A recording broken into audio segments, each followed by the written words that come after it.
Perfect.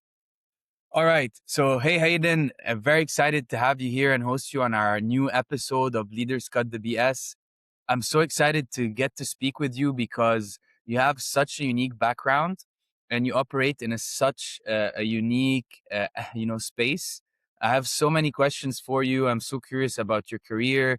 But just as a start, like you've been into the VC space, you've been in business development, grants and funding, and then you quickly rose very fast into Octopus Legacy. I'll let you define what Octopus Legacy does, but um, basically, you just posted this recently that you just promoted, so congrats. But yeah, the best person to share more about who you are is you. So I'm gonna leave the floor to you. For people who don't know Hayden, who is Hayden? Yeah, so how do I describe it? So I guess kind of finished uni, was very torn between whether I wanted to go down the VC investment route or actually kind of getting stuck in startups and kind of leading that on the ground, I guess. Obviously decided on the latter, which is kind of why I'm here. So I joined Octopus Legacy, or what was then Guardian Angel, when there was about 7, 8 people. We then got acquired by Octopus Legacy, or Octopus Group in general, and kind of rebranded to Octopus Legacy. Since then, over the past kind of 3-ish years, we've grown from what was kind of 7, 8 people to about 220 people. We've expanded from, I guess, very generic, basic online wells, as kind of a predominant vertical route to market, through to several different verticals now. We've done 3, 4 kind of big industry acquisitions, and kind of looking to continue to grow out from there. So I guess my role, or my title, is in operations and special projects, kind of working across the two of those. So it's how do we transition into an AI native company where everybody's encouraged to use it. We've got the best tech, the best resources, the best automations, the best workflows, front of mind to people. And how do we, I guess, change a industry which is quite traditional, quite backwards, quite slow to adapt, into kind of maximizing on all the opportunities that AI can provide. With that involves obviously a lot of integration. So how kind of a lot of what I do day to day is, when you buy a company, how do we then kind of onboard that? How do we integrate that? How do we bring it into our own company? And then how do we do those migrations, that transition, putting AI at the forefront of it? So yeah, that's me in a nutshell. That's amazing. There's a lot going on there. You do a lot, and that's very interesting. You're one of the first podcast, podcast interviewees that I had on the show, on the channel, that actually is thinking about AI native. And I know there's a lot of on social media about what AI native is, but it's also quite challenging. So how are you approaching it? And so I understand the integration, the acquisition was already done and you're already there before, or you came after the acquisition. And so expand a bit more on that side of things. So I was here kind of pre-acquisition by Octopus. I guess back then that was kind of 4, 5 years ago, where AI wasn't at the speed, growing at the speed it is now. And it wasn't at, I guess everybody didn't know what ChatGPT or Claude or Cursor was and things like that. And then I think kind of once we joined the Octopus Group, that obviously provided us with a huge amount of funding, a huge amount of opportunities, a huge amount of support within the group to really kind of drive catapult growth. Sam, our founder, is a massive kind of visionary on AI and believing, everything we can do, we can improve with AI. So we've kind of transitioned post-acquisition from Octopus into an AI-led company. I guess what that means probably varies for every company. For us, it's everybody, like, we used to look at Microsoft proficiency and things like that when we were applying for jobs 5 years ago, being like, do you know spreadsheets? Do you know this? Now it's like, actually, can you use Claude? Can you navigate these different software? How well can you use AI? Because I think that is, the best tool that anybody's got to offer now.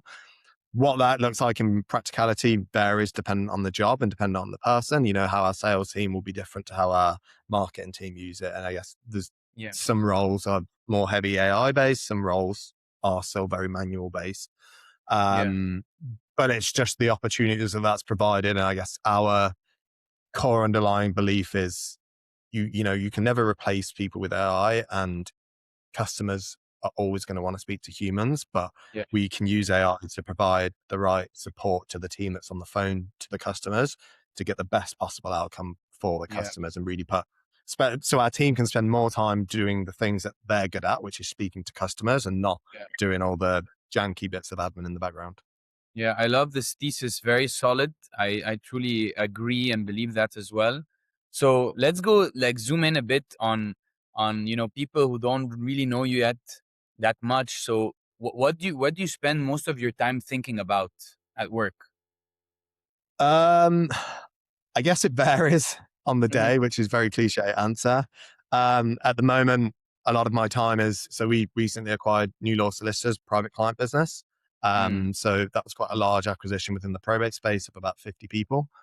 So a lot of my time at the moment is spent managing that integration, making sure that we bring their customers over smoothly, and then looking at the quite historic systems and setup that they'd got from manual spreadsheets or MIs as they call it, and transferring that into a group of people that have gone from never using Claude, not knowing what the name is, to actually becoming, I guess, the core part of their days.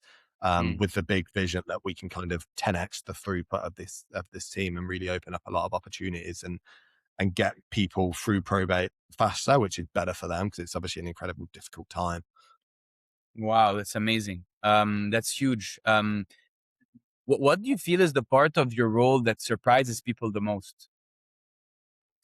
Um, I think probably the speed in which we operate, I think, Yeah. which is maybe an easy thing to say, but I think you hear a lot of companies saying they move quick or they like chaos or, um, they're after every opportunity. But I think like the speed in which we do things here, and I guess the way in which Sam pushes that down right from the top, and it's a founder led company, and the speed in which that allows us to operate and move and navigate and pivot always means that we're kind of ahead of the curve, hopefully, and not just kind of responding to what the market's doing, but actually trying to help shape what the market's doing. I love that. I love speed. I love people who think and act fast, break things. So it sounds great, and especially like a company your size with acquisitions, these things like there's a lot of things. There's not only system integrations, there's management integrations, there's culture integrations. So that sounds great. Walk us through a normal week for your team. Where do you feel work tends to pile up? Uh, I think it depends on the team.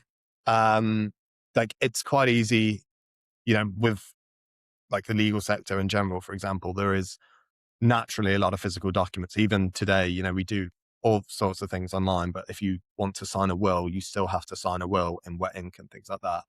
So I guess like the backlogs or delays tend to come from the generic admin side of things, Mm, which you still need, even when you look at AI scanning these documents and things like that, you still need someone to actually scan them at the end of the day, which at the moment can't be done by AI. AI can extract that and OCR it, but it can't physically open the envelope, put the document in the scanner, and then do all of that kind of malarkey around that. So a general week really depends. The backlogs tend to be around, I guess my job hopefully is to solve is looking at those admin heavy processes and replacing that with AI and being like, well, actually, we don't want our team to have to sit up and scroll through all this document to find out what it actually means when AI can OCR extract that, provide a summary, mm. provide the information, listen to whoever's on that call and be like, okay, this is a bit of information that they need at this time. Um, I think there's so much that allows within the customer experience element as well. So even just being able to go from 12 months ago, the team's days were mapped out based on what tasks they set themselves. And if they didn't set themselves a task, then they would miss things and that. Whereas we've now got AI that can kind of look at all customer records, look at all contacts and kind of prioritize each agent's day around when they should be replying to certain emails, when they should be making certain calls, how they should be interacting with people. Can we flag certain sentiments in a call that then allows us to Mm. prioritize the output of that call to different people? So yeah, a lot of my day is spent really trying to target those areas and really streamline that process for our frontline teams, which then means that the customer experience is kind of Amazing. beneficial. Customer experience. It sounds like the will. I think you said the will is still, it's done online. It's not physical, but it's like there's also the admin of like when you're in a call with the client, like how to take what happened on the call to like next steps, next workflow, next tasks, etc. So this is a bit of, the stuff in admin that you're trying to figure out. Is it repeatable? What's the cost? What's the time being spent? Okay, how can we automate this? Is this standardized across the whole company? And if so, how would we automate this? What tools to use, etc. So there's a lot goes into this. Um, so what do you feel is the kind of task that really quietly just eats up time, but nobody really questions? I think it's just kind of, if you look at a case, let's say, and you might have 10, 15, 20 interactions with that client over the course of the case, from doing the initial screening call to getting them booked in for an appointment, to actually sitting that appointment, to taking the notes, to responding to any of their follow-up questions, to a little bit of back and forth over emails, even like the perfect client journey, you're going to have these natural interactions. And I think if you are then having to make a call to that person or they call you, to scroll through all of that information and actually work out what's gone on, what the client's actually like, Mm, trying to preempt what the client's calling for and all of that reason, I think it takes up a huge amount of time. And I think we've always had to do that. We've always had to dig through file notes before we made this kind of initial outbound call. So I think that's something that can kind of creep up on people, but I think that is probably one of the easiest things to solve with AI. So, even now on any sort of meeting, everybody's got AI notes takers in there taking background information. You've got AI listen to calls that provide prompts on next steps and what we should do and yeah. what the email should be, how that should look like. So I think it's little tasks like that they've always kind of been force of habit. And if it's all you've ever done, nobody really takes a step back and goes, why are we actually doing that? And Yeah. it sometimes takes like a different view or a different person to look at something and go, well, actually, why? And you're like, well, we've always done that. And it's like, but Yeah. why have you actually always done that? And I think that's where having that kind of fresh look really helps and helps you address those kind of things that creep up on you and take a lot of time that you don't necessarily think about. Yeah. I love your perspective, man. You're making a ton of sense. So this makes a ton of. So how about Hayden when things get really busy? Like imagine, feel like this really tough week, like it's really busy, a lot is going on. What do you feel? Or maybe that doesn't happen, but I would really doubt that with someone like you. But what do you feel usually breaks first?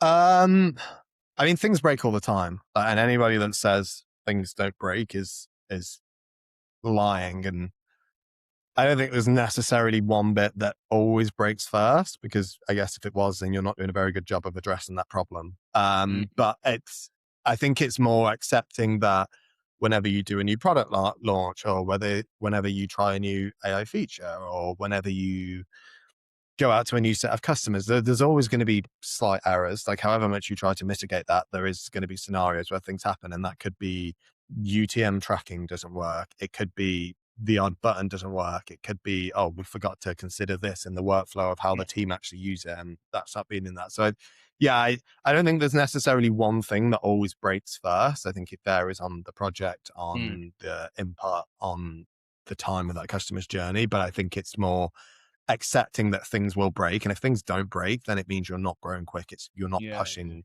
limits. You're not trying to improve. So just accepting that things are going to break and making sure that you're ready to react really quickly, and not being like, oh, well, we've got a tech roadmap for the next 2 months, so we'll have to address it after that. It's like, well, actually, no, you should be able to pivot, throw resource at it, adapt, learn from whatever's broken, fix that, and then improve things from there. Yeah, makes sense. And so of course you've thought about the AI very well. So I'm just curious, so did the AI or automation come as possible fixes to either these things breaking, or the admin stuff you mentioned, or like where how are you thinking about AI fixing one of these core like workflow issues, or areas that you feel. Yeah.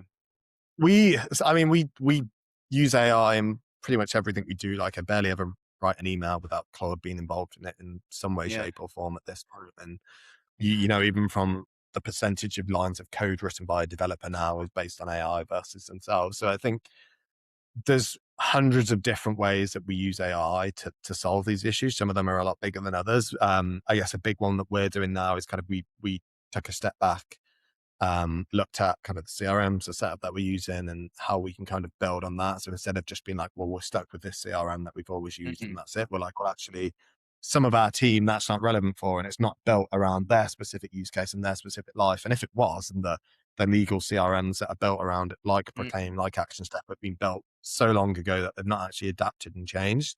mm, So we've started even doing like crazy tests, or what would have been crazy tests a year ago, being like, well, actually, we're going to go build our own CRM.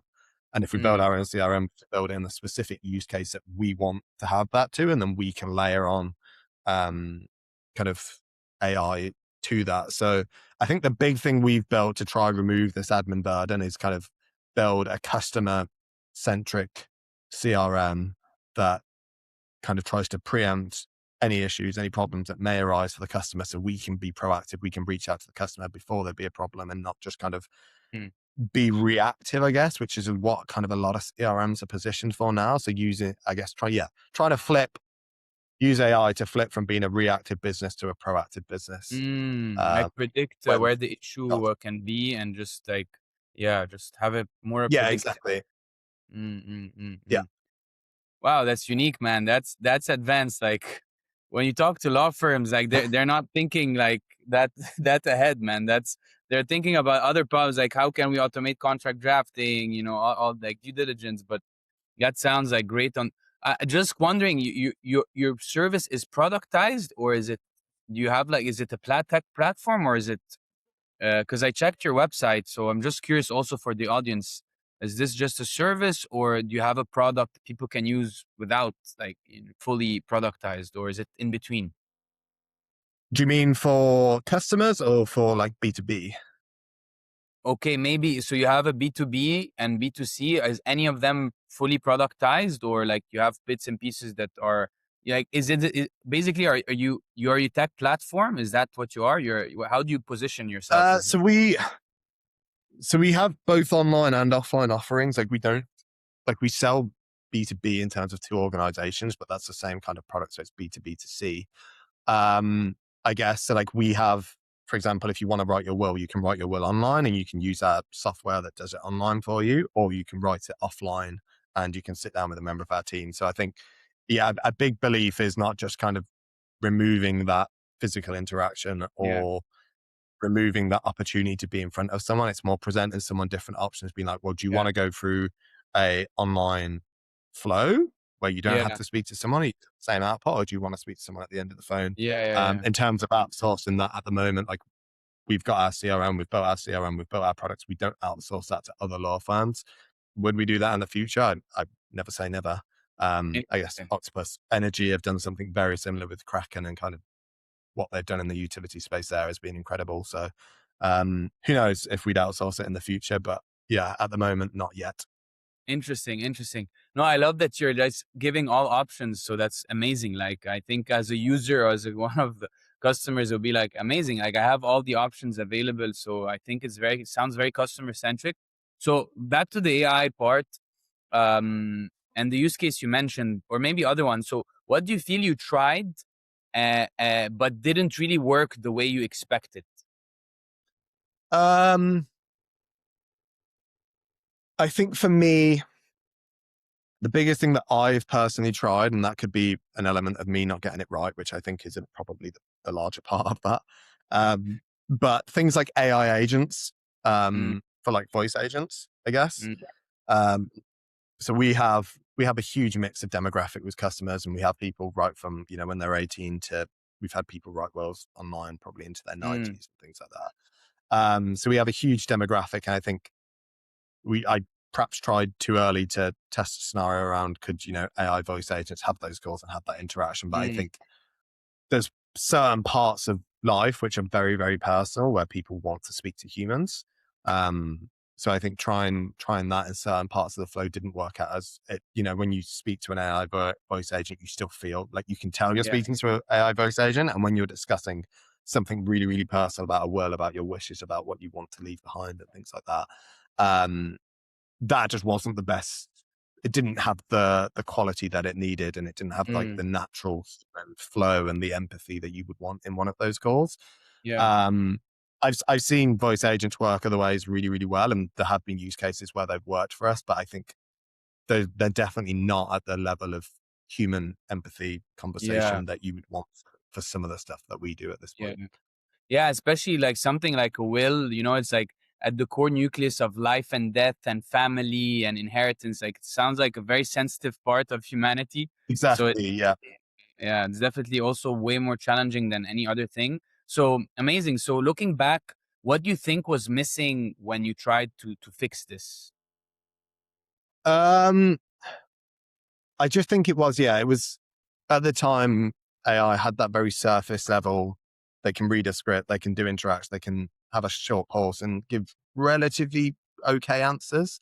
Yeah. But for me, I never managed to get a voice agent to having this completely fluent conversation where, you'd be like, well, say thanks after someone's apologized or something like that. And then it would just keep saying thanks. Or it was Yeah. like, it just wasn't using that kind of human EQ to the Yeah. level that you would. Mm. That's obviously improving by the day, and some of the stuff that 11 Labs are building now is incredible. So I don't think we're far off getting to a point where we will start to be able to do that. But yeah, at that time, it was for a voice conversation around sensitive topics. It just, when I was testing it on myself, people in the office, family members, things like that, friends, it just didn't have that depth of emotional intelligence delivered, like required to deliver the right kind of call. But yeah, again, we have also used it in other areas of business where it's worked fine, and customers like that they get a quick call beforehand to Yeah. remind them of when their appointment is and things like that. Yeah, for sure. Amazing. And so if that process ran or that workflow ran smoother for you, what do you feel would to unlock for your team? So if that's one you want to focus on, which you feel has the biggest impact, or another one, or say like, oh, that's another area I think I was trying AI, but it didn't work. But I think that would feel a lot more time and more, more capacity. Yeah, I guess there's two sides to it. So I think one is with AI, I don't necessarily always think it's about replacing things. I think some of Yeah. it can be about giving choice. So it Yeah. could be having, at the moment we say to people, you can either do it online by yourself and you have to queue it in. But if you're not tech savvy, that could be slightly, it's a very simple form. But for some people that don't have an email address, it could be difficult.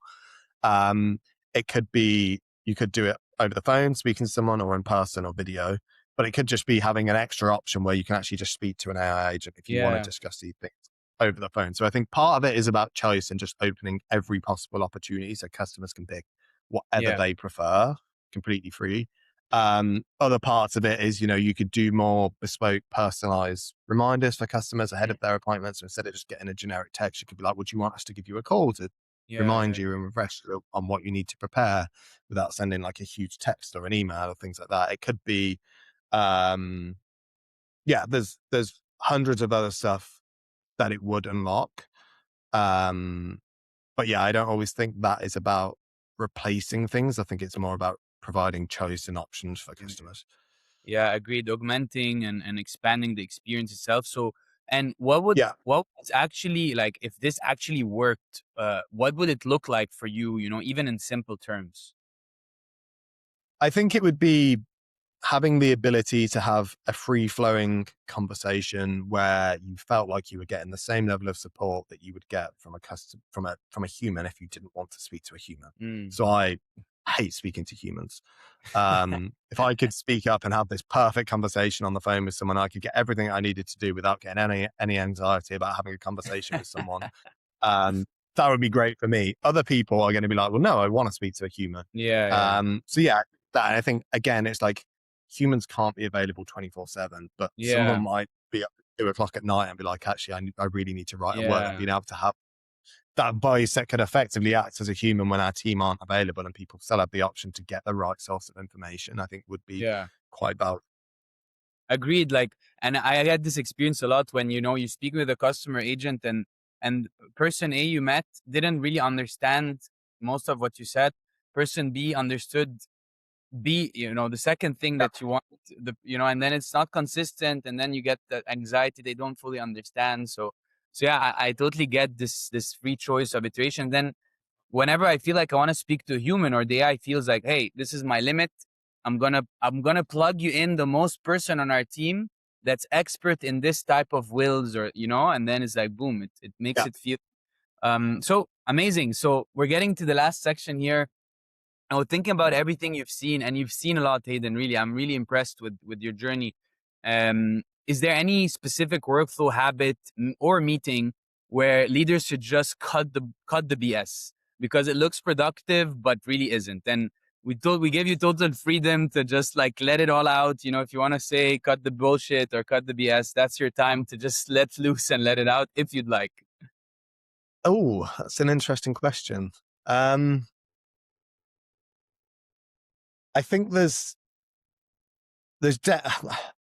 I don't think there's many things that I would say cut out with AI, because I think it's so much about learning and developing things like that. I think there are elements of how people use it, and I was definitely very, very guilty of it. The first time Claude really come to the surface and started overtaking kind of ChatGPT, and you just start building prototypes for the sake of prototypes, and every single thing you do is built on Claude code, and it's got this fancy Verso app on it, and it's plugged into some kind of back-end server and things like that. And you're like, oh, look at this, I built this. And you're like, but it's kind of like a paper house. So I think sometimes you can get sucked up into what quickly creates a prototype on AI, and you start being like, well, I've got this perfect product now that's ready to go to like route to market and things like that. And I don't think that's always the best use of time, particularly with like scope creep and things like that. And you start building out being like, oh, I'll just show you what this will look like. And then you try being like, well, I've got this fully functioning project management system now that's completely safe, secure, and protected and things like that. So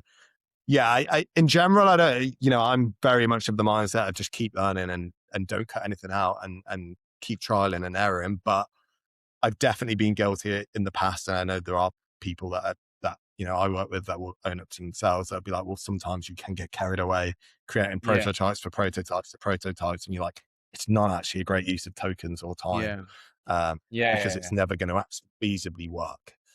Yeah, yeah, I totally relate. Like sometimes, and that's the maybe the gift, the double-edged sword for people like us, process optimization, or in operations optimization is like you get really focused on optimizing the process. Sometimes you tend to over-engineer something that Yeah.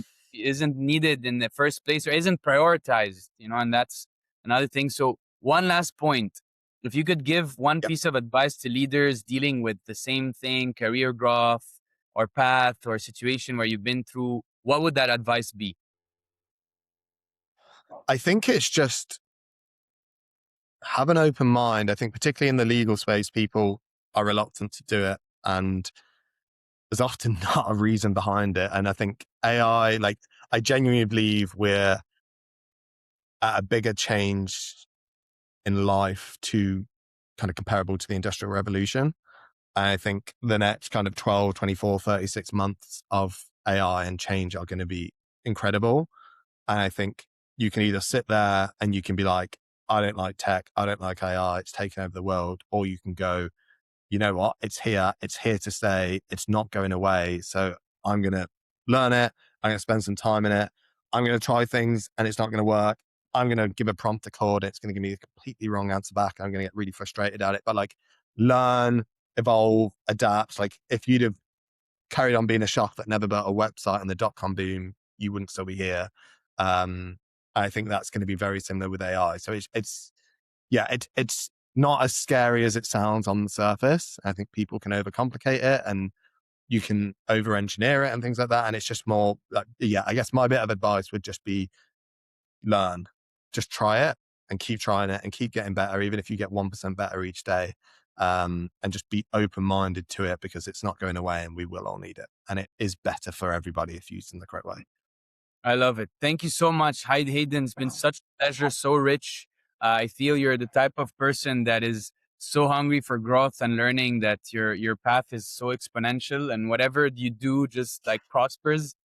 Just one last thing before you go. What's behind you? I don't think I can read well, or maybe the audience can see. So it says, "Forget the hearse, because I'll never die," which is the mottos in the company. That's All our amazing. rooms are themed about death, conveniently. Man, this is so unique, and I'm sure you guys have a lot of great stories to share. And I love the quotes. Like, feels like living for eternity, and you guys really help, legacy and people just expand their lives. So, thank you so much, Hayden. It's been such a pleasure. I really hope we can have maybe another chat sometime. Anything else you want to Yes. mention? Anything else? No, just keep trying it. Trial and error. Break things. Move faster. Break things again. And learn from it, I think is all I would Amazing. say. Thank you, Hayden. It's been such a pleasure. I'll go ahead and conclude the podcast and hope to catch up very soon. Thank you. Thanks so much.